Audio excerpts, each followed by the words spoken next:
Hello दोस्तों, आपका स्वागत है मेरे यूट्यूब चैनल में। आशा करता हूँ कि आप सब अच्छे होंगे। तो शुरू करते हैं आज की एक हॉरर स्टोरी। उत्तराखंड की ऊंची ऊंची चोटियों के बीच एक छोटा सा गांव था, बानगढ़।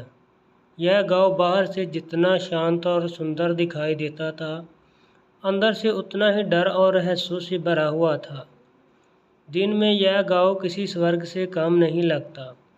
चारों ओर फैली हरियाली, बहती हुई ठंडी हवा, नदी, पहाड़ों से टकराती हवाएं। लेकिन जैसे ही सूरज ढलता तो गांव के लोगों की सांसें थम जाती, क्योंकि इस गांव पर एक पहाड़ी डायन का साया था, डर का साया। गांव के बच्चे जैसे ही खेलते खेलते जंगल की तरफ बढ़ते, उनकी माएँ उन्हें पकड़कर घर खींच के ले आती। शाम ढलने से पहले घर आ जाना, वरना डायन बुला ले जाएगी। यह बात हर माँ अपने बच्चे को रोज़ समझाती थी। गांव में से एक के बाद एक बच्चे गायब होते जा रहे थे। कोई नहीं जानता था कि उनके साथ क्या हुआ।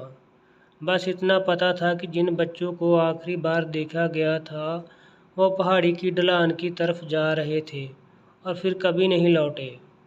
बुजुर्ग कहते हैं कि वो डायन अपने खोए हुए बच्चे को ढूंढ रही है, इसलिए हर छोटे बच्चे को अपना बच्चा समझकर खींच कर ले जाती है। गौरी और आदित्य। गांव की एक औरत थी, गौरी। उसकी ज़िंदगी का एक सहारा था उसका बेटा आदित्य, जो 7 साल का था।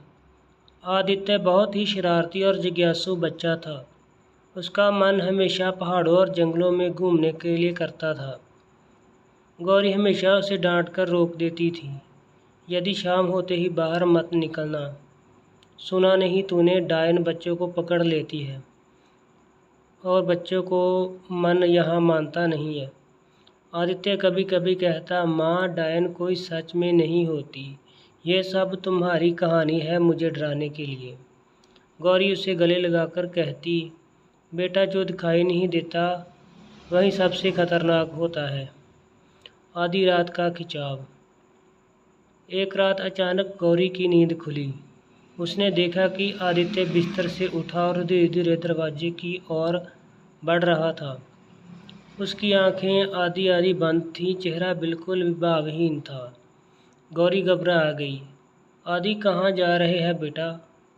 आदित्य पलटा और अजीब सी आवाज़ में बोला, माँ, दोस्त बुला रहे हैं, वो कह रहे हैं मेरे पास आओ, मुझे खिलौने देंगे। गौरी के रोंगटे खड़े हो गए। उसी समय आधी रात को कौन है दोस्त? उसने दरवाज़ा खोला तो बाहर झांका। दूर पहाड़ी की ढलान पर एक औरत की परछाई खड़ी थी। उसके लंबे लंबे बाल हवा में लहरा रहे थे। उसकी आंखें लाल चमक रही थी और उसके अपने हाथ फैला रखे थे। वो मानो आदित्य को बुला रही हो, आओ मेरे पास आओ। गौरी का खून जम गया कि यह पहाड़ी डायन थी। पुजारी की चेतावनी। अगले दिन गौरी गांव के पुजारी के पास गई। उसने सारी घटना बताई। पुजारी ने गहरी सांस लेते हुए कहा कि यह वही आत्मा है जिसके बारे में सब जानते हैं। कई साल पहले गांव की एक औरत थी जिसका बच्चा अचानक बीमार होकर मर गया। उस औरत ने दुख में पागल होकर पहाड़ी की खाई में छलांग लगा दी, लेकिन उसकी आत्मा को शांति नहीं मिली। अब वो डायन बनकर बच्चों को अपना बच्चा समझकर मारकर। गौरी की आंखों से आंसू आ गए। लेकिन मेरे बेटे के पीछे क्यों पड़ी है?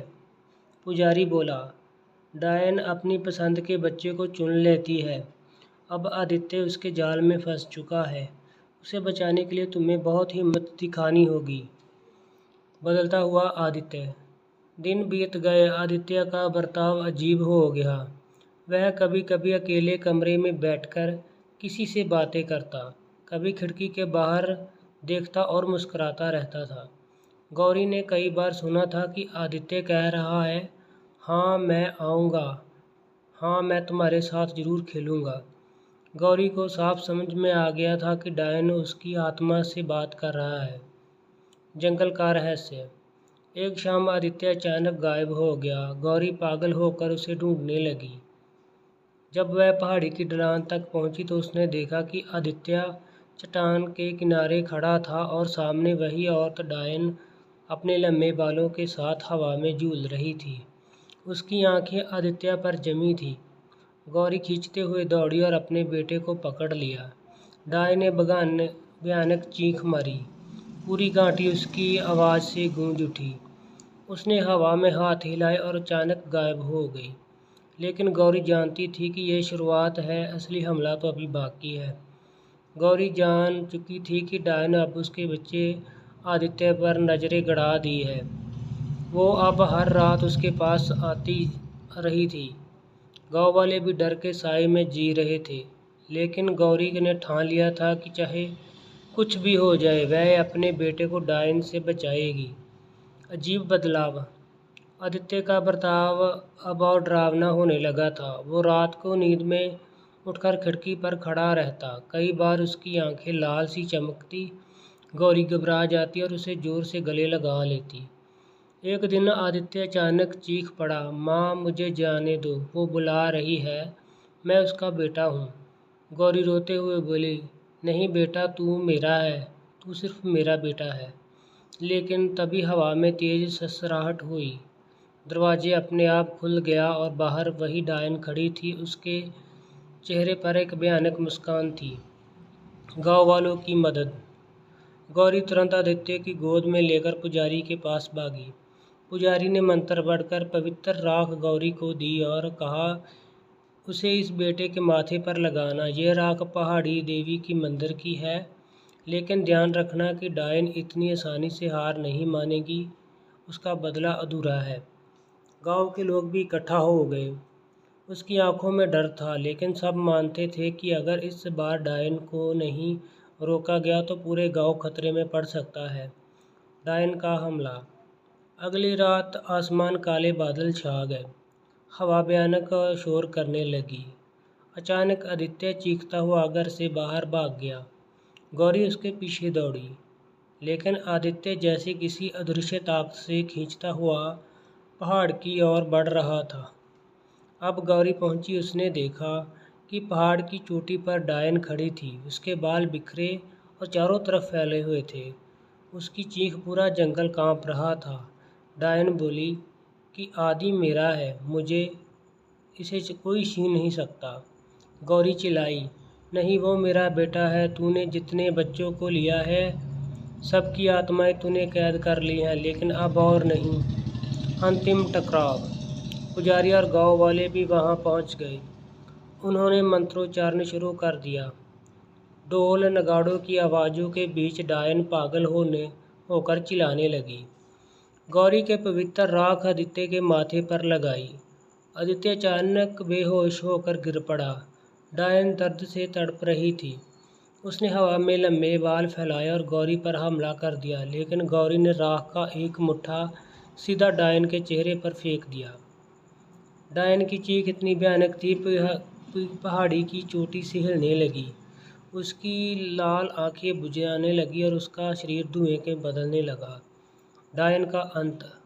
आसमान में बिजली कड़की। डायन जमीन पर गिरी और उसकी चीखें घाटी में गूंज रही थी, मेरा बच्चा, मुझे मेरा बच्चा दे दो।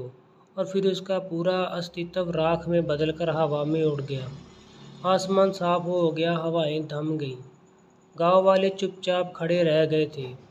सबको विश्वास नहीं हो रहा था कि सदियों से पहाड़ पर उसे सबका डर का अब अंत हो चुका है। गौरी ने आदित्य को अपनी गोद में लिया। उसका बेटा धीरे धीरे आंखें खोलकर बोला, माँ, वो औरत कहाँ गई? गौरी के आंसुओं के बीच कहा, अब वो कभी वापस नहीं आएगी बेटा। रहस्य बाकी।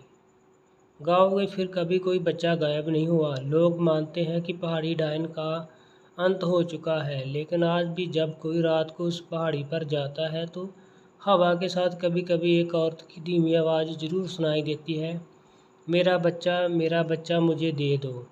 और यही आवाज़ फिर से गांव वालों के दिलों में सवाल छोड़ जाती है, क्या डायन सचमुच खत्म हो गई थी या उसकी आत्मा अभी भी पहाड़ों की चट्टानों पर भटक रही होगी? ये एक रहस्य बना रहा। दोस्तों, आपको कैसी लगी मेरी कहानी? प्लीज़ चैनल को सब्सक्राइब, लाइक, शेयर और कमेंट करना मत भूलिएगा।